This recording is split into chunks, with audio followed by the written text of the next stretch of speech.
Kenya is one of the countries in what is now known as the African Infertility Belt, in quotes, that stretches across Central Africa from Tanzania to the east to Gabon to the west. This region is characterized by barrenness amid plenty, to refer to the fact that infertility is often most prevalent where fertility rates are also high. Now, the stigma associated with infertility can be extreme in some countries. In most cases, a woman has to prove her womanhood through motherhood. Until then, she is a mother or nothing.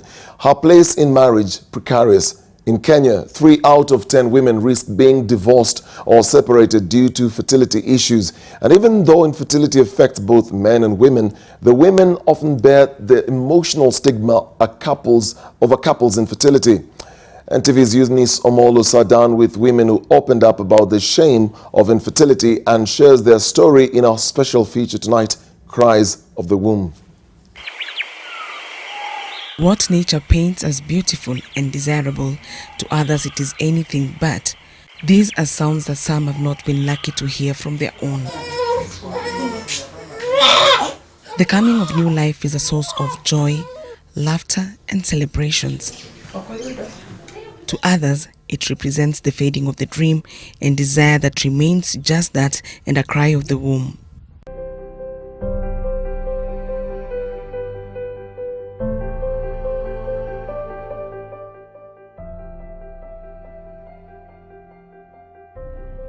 Nimekaa kwa ndoa karibu miaka saizi, miaka inaenda, hii ni mwaka 10 na ngapi, 19. Na sasa changamoto yenye napitia, vile nilikuja kuoleka, sikujua pia mimi inaweza fanana hivi. Lakini kukaa na kuishi, sasa nikaona inakuwa vigumu kupata mtoto. Sasa mzee naye sasa nafika wakati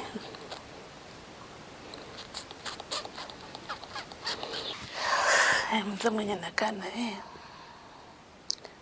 anachukua kama mtu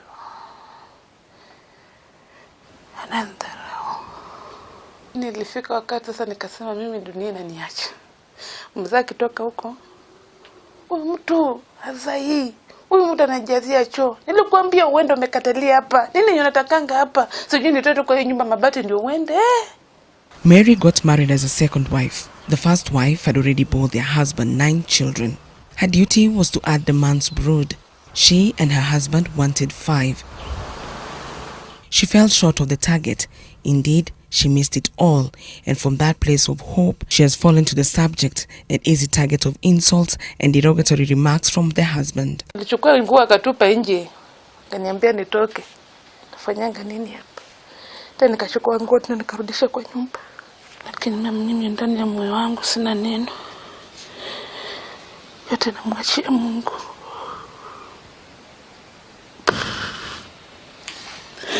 Dejected, abandoned and living as an internally displaced person in her own home with no access to the main family house or even the dignity of using the pit latrine. Sababu kuna mwingine aliniambia mtu uko tu kama squatter. Ati huyu amekatalia kwa mimi ndio nisikwa.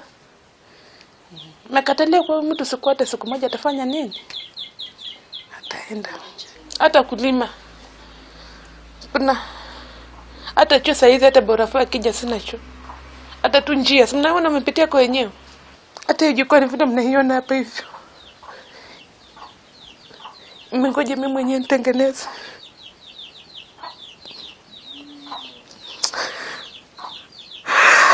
Mary forms part of statistics from Kenya Demographic Health Survey 2014 that showed 3 out of 10 women in Kenya are likely to be divorced or separated due to having no child. Ai jameni, Mungu saidia. After numerous unsuccessful visits to the hospitals, she was diagnosed with fibroids and has not been able to raise money to pay for the cost of treatment. Miles away, and in the neighboring Kakamega County, Matungu area, Mzepachi and his wife had lived for over 3 decades with no child. Niliua bibi wa kwanza, nikaishi naye miaka 34, sio kupata naye mtoto. Sasa hiyo mama akasema badala kwenda kutafuta bibi nyingine kutoka mbali wapi, wacha nikwende kuletee mko wangu, mkisikizana muishi na yeye.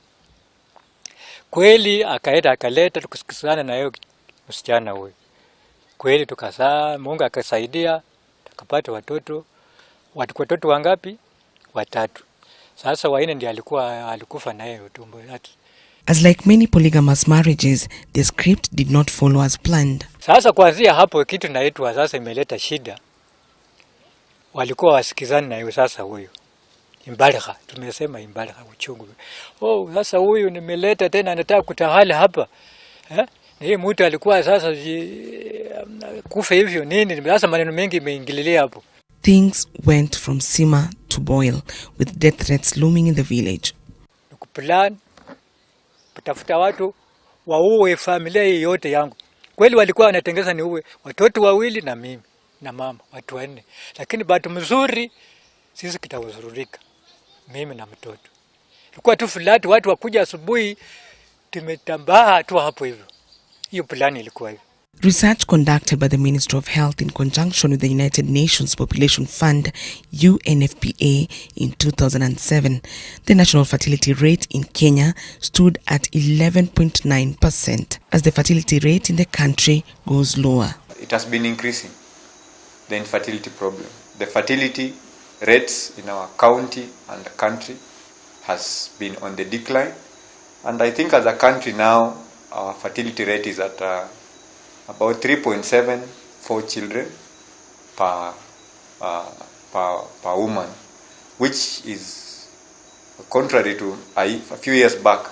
At independence, our fertility actually was about 7 children. At 55 years of age, Esther, not her real name, asked her back to do small house chores that ideally should have been handled by her grandchildren had she borne any children. Having had an ectopic pregnancy and later complications arising from not receiving proper treatment, she lost her first child and her ability to conceive. Niliolewa 1980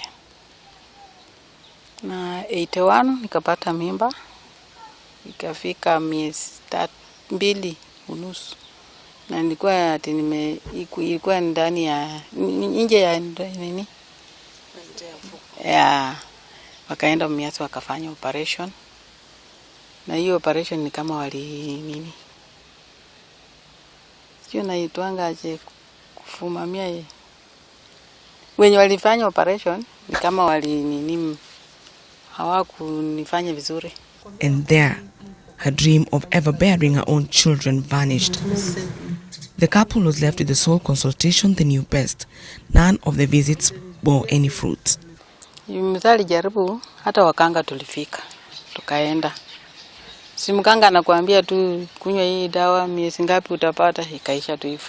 Tena anakuambia kucha na kuku, alafu na pesa ya kuweka kwa dawa. Ndio. Sasa naweza uenda karibu na 1,000, pengine uende na 500 na kuku. Pengine mwingine useme waache leta tu pesa ya kuweka kwa dawa, alafu ukipata ndo utanipea pesa fulani. Peanga tu madawa na nikakunywa. Ingine ya kuoka. A decade later, after the ordeal, the marriage turned from bliss to unbearable. Constantly reminded of her inability to conceive, as her husband hatched a plan to ensure the continuity of his family name. Kafika mahali ikakuwa ngumu. Kaoa bibi mwingine, huyo sasa ako na watoto. Kuanzia hapo maisha ikakuwa mbaya. Tena bwana akakuja akakufa. Sasa watoto wa mke mwenza wakaanza kunitusi. Tena hapa mali hakuna mali yenye utakawa, kwa maana wewe una mtoto hapa. Vile walianza kunitusi nikaona nikatoka huko. Sasa brother yangu akanipea mahali pa kukaa.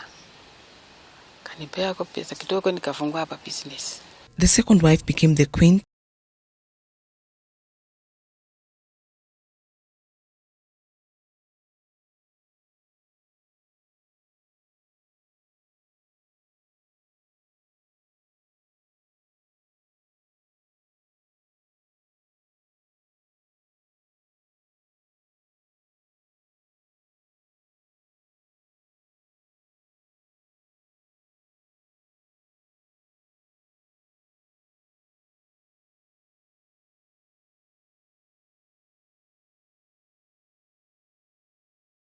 wanaanga kikundi. Najua hata mkikaa tu hivyo tena ndio watawacheka zaidi, ndio. Lakini kuna vikundi tu ya wamama tu tunakaa tu, lakini nakwambia ukikaa unaanga furaha. She too has had to wade through the sharp jabs of stigma and taunting. Si mimi sasa kukula tu na kulala. Sina nyingine ati natamani tena mtoto ama nini, hii miaka hainiruhusu. Tena bwana alikufa, sitaki bwana ya mtu. Mkikaa na watu, mtu anakuambia, "Siki mtoto wangu sijua miaka ngapi, sijua ako class fulani," na wewe umenyamaza tu. So naona hiyo ni vibaya. Kama mko tu kwa kikundi, story mtu anapika tu kwa watoto wake, sijui mwingine ako university, sijui mwingine ako wapi, na wewe utapika story gani kweli? So unanyamaza tu. Sasa paka wale lazima nisikie uchungu. An outcast and edged out from traditional cultural norms like naming of a child after her. Hata mtu akikufa wewe jina yako inaenda tu hivyo, huwezi itwa. Mtoto hizi itwa jina lako. Ya, huwezi itwa jina lako. Na kwa sababu gani? Si watasema pengine atakuwa kama wewe. Yaani wewe ni kupilifu tu. Bali pengine anaweza kuwa yeye, maana yeye hana kichwa yoyote. The World Health Organization defines infertility as a disease of the reproductive system defined by the failure to achieve clinical pregnancy after 12 months or more of regular and protected sexual intercourse. Sadly, even as the burden of infertility remains high, women still bear the brand of cause of childlessness in marriage more than men, and quickly used as an arrow from the quiver of insults. Many communities, people even have names that they call people who don't have children. I'm called, some people call me Lore. Lore is the barren woman.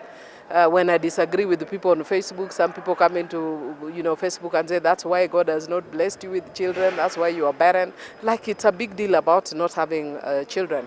Global data shows that men account for 45% of infertility issues among couples. Currently, some of the myths and challenges we are facing, especially at the county, in the region, and that which we have experienced most is people thinking that infertility is a problem of women and denoting it as such, because it really negates the gains we've made in trying to handle and fight this problem. Infertility is caused by a number of issues among both men and women. Infertility could be due to fallopian tube damage or blockage that makes it difficult for an egg to be fertilized or for an embryo to travel to the uterus. Ovulation disorders that result in fewer or no eggs for fertilization. Uterine fibroids that are common in women over the age of 30 years. Impaired sperm production. Some other causes that will lead to infertility include poor nutrition, untreated sexually transmitted infections, and safe abortions could also result to fertility issues. Lifestyle diseases, substance and drug abuse for both men and women. Some studies have also shown that exposure to environmental pollutants have led to some of the cases witnessed at the moment. It is a problem in Bungoma. We are seeing more and more couples coming to visit us in our clinics, in our hospitals, to seek remedy or to seek consultation or to seek help, which was not there before. And the other challenge we are also seeing, the younger generation. We are finding an increased younger generation, men of 20 to 25 years with infertility cases, and also women 28 to 30, 32 years also reporting with cases of infertility. So I think the trends are changing and it is catching up even with the younger people. Kenya is still in the process of putting in place laws that will govern assisted reproductive process. Suba North Member of Parliament Millie Odhiambo introduced a bill in the National Assembly that seeks to address issues surrounding surrogacy, including donation of sperms and ova to childless couples. The bill has been tabled in Parliament for first reading.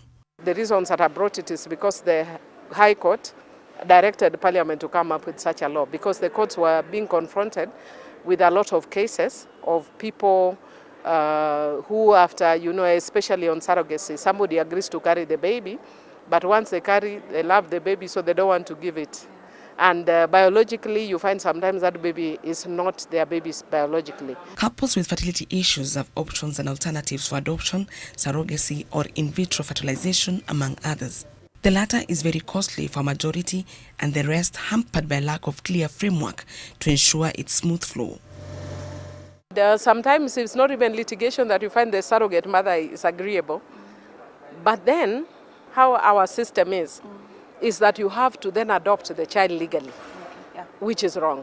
And if the child is yours, why would I then have to go through a tedious adoption process? So in that case, like you see somebody like Honorable Joyce Lay, she had to go through a process of adopting her own son. And I think you remember even when she was sharing here in Parliament, she broke down because of the how difficult it was for her. So we don't need to get women to go through all those kind of processes in order to have a child. It should be much easier. And also to encourage women to stop stealing babies. In Kenya, the cost of IVF is estimated to be about 300,000 to 1 million Kenya shillings per IVF therapy, with up to about 350,000 per embryo transfer. Each couple is required to have an average of 3 cycles of treatment. One of the reasons that the IVF cost is too high is because also there is non-regulation. Right now it is going on, but it's not regulated.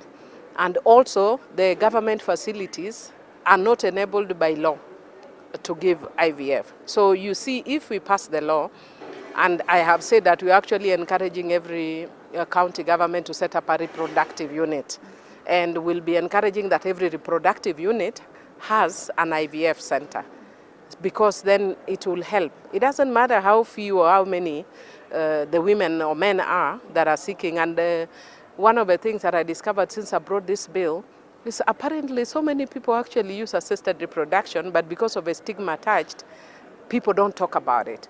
In the last Parliament alone, I met several male MPs and female MPs who have had children through assisted reproduction, but they can't say it because of the stigma attached to it.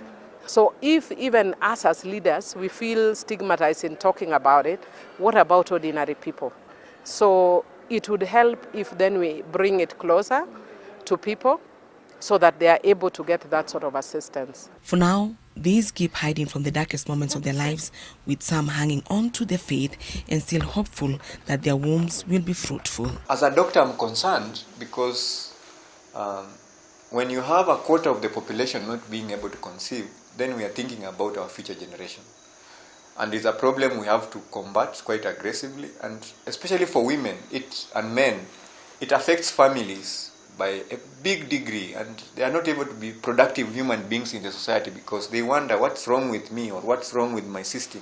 Ikiwa Sara alipata mtoto na Jamie, lakini yani mwanamke kama uzai, afadhali hata kile mujivurute tu chini na uzai, ndugu zangu. Mujivurute tu na uzai. Childlessness in African setup is always deemed as inability to ensure continuity of a generation or a family name. Many lack the knowledge on alternatives. A number cannot access the alternatives, while many more cannot afford the alternatives. As a result, they continue living in solitude due to stigma. Eunice Omolo, NTV, Bungoma County.